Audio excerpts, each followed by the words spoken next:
We're here in Boston, Massachusetts for Next 2017. I'm joined by Jo Manal, who just completed the 22nd John H.P. Maley Lecture. So before we go any further, first of all, congratulations. Thank you very much.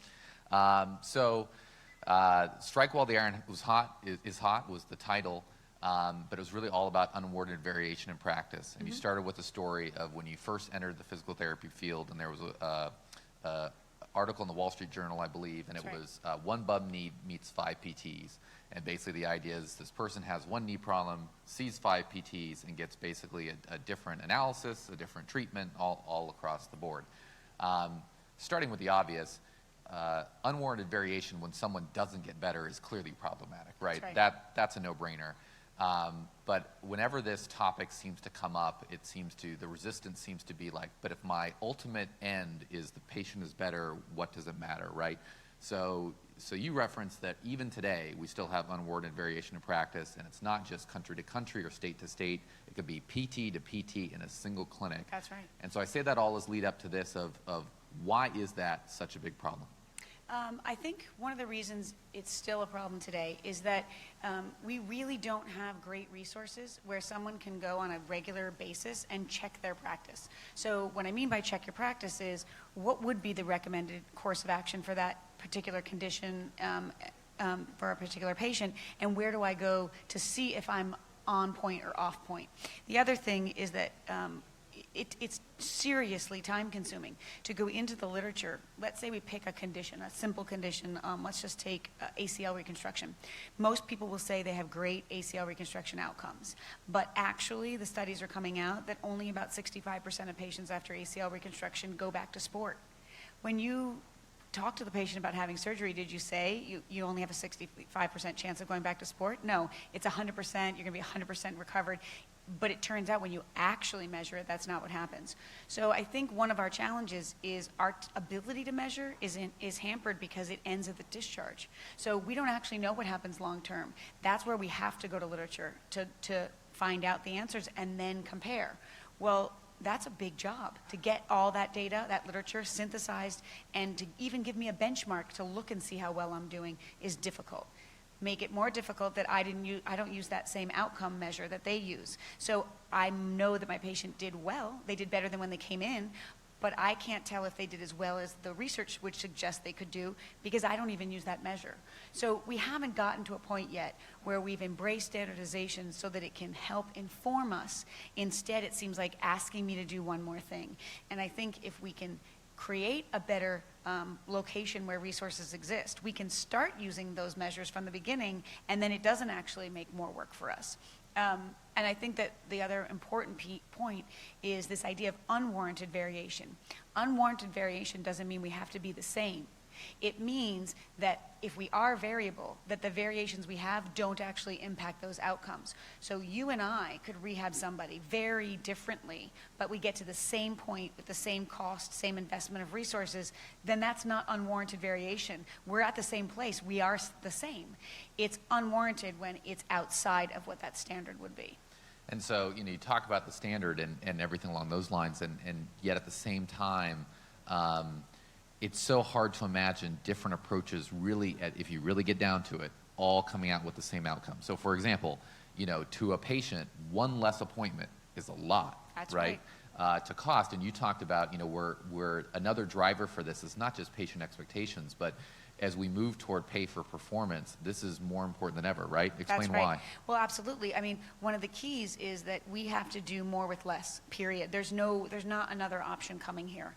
And so how do we get to the best outcomes with the least amount of intervention that we can do?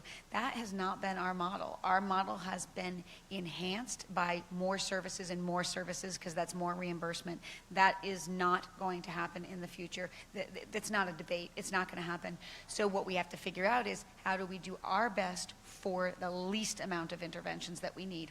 And for me as a clinician, the thing that's even more important about that is that it's conservation of resources. There's only so much to go around. So if I have patients who literally I could check monthly and they could do 90% of what they're doing on their own, and then I have a patient that has multiple comorbidities and they need all my resources, they need to come daily maybe, I want to be able to do that with match to them so that they get what they need. The other person can be pushed out and be more independent because they're capable. Standardizing by screening people can even help tell you who could do that. So it still comes back to best practice and least cost. So, you mentioned here and in the lecture, obviously, the need to do this systematically and all the challenges that go with that.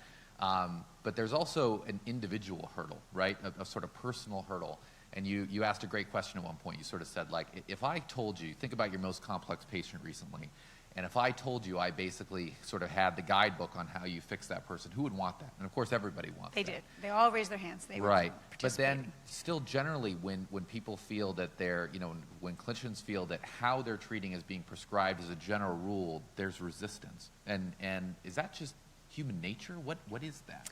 I think it may be human nature. I also think sometimes we're not the best self-assessors. I look at something and I might say to myself, I do that. I actually believe I do that. But then we do chart reviews and someone brings me my chart review and they're like, you missed 3. I'm like, I missed 3? 3? That to me is like shocking.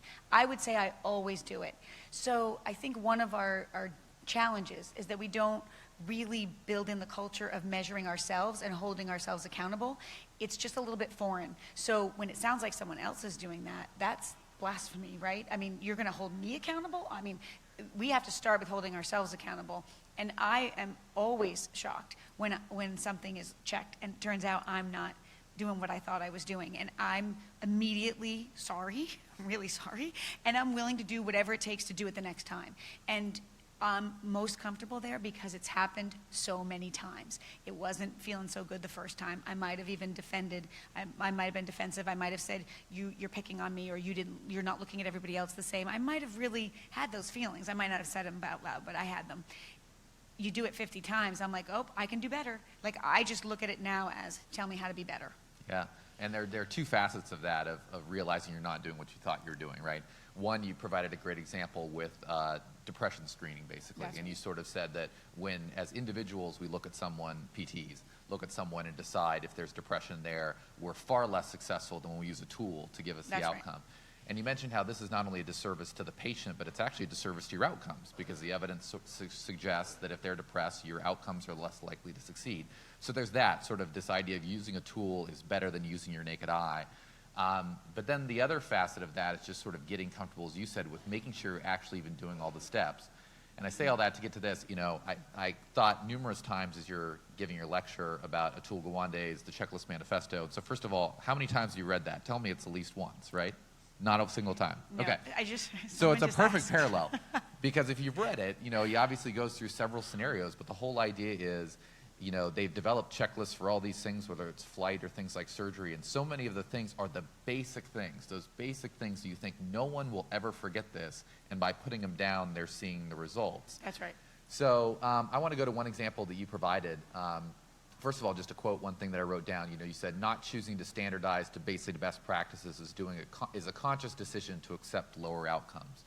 And you at one point told a story about what they did at Intermountain Healthcare in Utah. Mm-hmm. And so take me through that in terms of what they thought they were doing really well, and then how they learned that actually no. So, I applaud them. I applaud them for their openness and the fact that they're actually open about what their outcomes really are. They started looking at outcomes, and they were just using self-reported questionnaires. In this particular case, it was total knee, but they've done it in shoulder. They've done it in low back. They're working on knee right now, patellofemoral. But at this time, we'll pick total knee. So they looked at a knee outcome survey and said, look, if we're doing anything right, then at least it should be a minimally important clinical difference between when they came into therapy and when they were discharged, or when they left because they weren't happy. Mm-hmm. And they included them too, which is very important.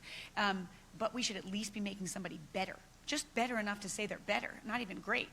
And so they measured when they failed to progress. They didn't make the person better in the time they had with them. And they found out their rate was around 20 to 23%.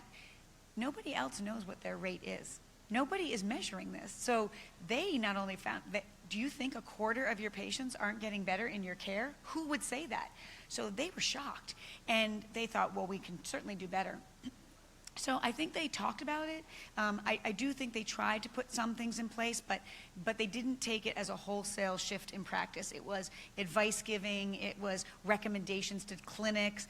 And when he called and said, can we use your protocol? I said, it's already public on the web, help yourself. And he said, we can't make our mark. We've been trying for 2 years. And I said, okay, then the therapists don't know why it's important and don't know, they need help. They're not getting it. And that's not a criticism, that's just a fact. In 2 years, you should be able to get there. So we had a continuing education course, and we practiced doing it for real, on real people. We took measurements. We did everything that was already in their practice to some degree. We just standardized the way we did everything, and we did it as a big team. It was a huge lab, all the therapists. It was busy couple days, and in 3 months they hit the mark that they had set for themselves at 17% failure to progress in 3 months, and they've been trying for 2 years. So it really was a shift of the whole team to say, we are going to make a change. And in my opinion, team is the way to do it. Individual in a facility starts to feel like they're swimming upstream, although they should do it just because it's the right thing to do. But when you set a team up, then you help each other. You encourage each other. When I'm not sure I forgot what was told to me to do this, I can run over and say, I forgot, what am I supposed to do? Oh, right. Like, a team is the way to go, and they did all their centers simultaneously. So that's the systematic change you're talking about. That's First right. within a clinic, but obviously we'd want that long term. But let's go back to just before we started this interview, you sat down and sort of breathing the sigh of relief of having this done, because it's been a few minutes now. Yeah. And sort of said, like, I hope there are a couple people that walk away and really change something. So on that note, on the individual level, for somebody that was sitting there or is just watching this right now, in this daunting task of standardization or daunting task of bringing it to their clinic and standardizing, what's your advice? What's your takeaway? What do you want them to do, at least as step one? Yeah. So one of the things I said near the end of the talk was, it's a ladder, right? Some people are way up here, and they probably have resources that help them be there. So let's be realistic. This takes resources on a typical day. But you can start on the first rung, and the first rung simply might say, am I in alignment with guidelines that are available in the conditions I treat on a regular and ongoing basis? And just check that. Pull up the guidelines. Do you do those tests and measures that they recommend, or are you doing totally different tests and measures? Are you looking at what measures at systematic time periods to see if the patient's actually progressing? And when they aren't progressing, do you actually stop what you're doing and do something different because they're not getting better? Or do you just keep doing the same things that you're doing even in the face of failure to progress, or they're not changing? That would be a great, change. That would be a wonderful thing to do, even at step one. And then every step after that gets easier. Once you start getting used to systemizing things, it's really easy to do. And in fact, the part for me, which I think is why I love this so much, is the thought of not being standardized terrifies me. Right now, when I go back on Monday, I could be covering somebody, and last minute they substitute a patient with acute stroke in place of the patient with the shoulder tendonitis that I thought I was seeing. And I'm going to tell you, I'm going to start sweating. I cannot do a new acute stroke eval in my clinic myself right now. Not at best practice. I can get through some random chaos, but that is not best practice. I would call up one of my neurotherapists and say, tell me what to do. Give me the key things I need to measure and the key things I need to look out for to make sure that I can treat them and they're safe and sound. And then I'll read up on it later. But they're coming in 2 hours. To me, that's standardization. It's a gift. It's going to get me to where I need to be so that then I can be sure that person's getting best practice. It shouldn't be their fault that I'm me, and I don't know how to do that. Yeah, you said basically the standardization is like this specialist that's sitting there on your shoulder helping you out, and I think that's a great takeaway thought on it.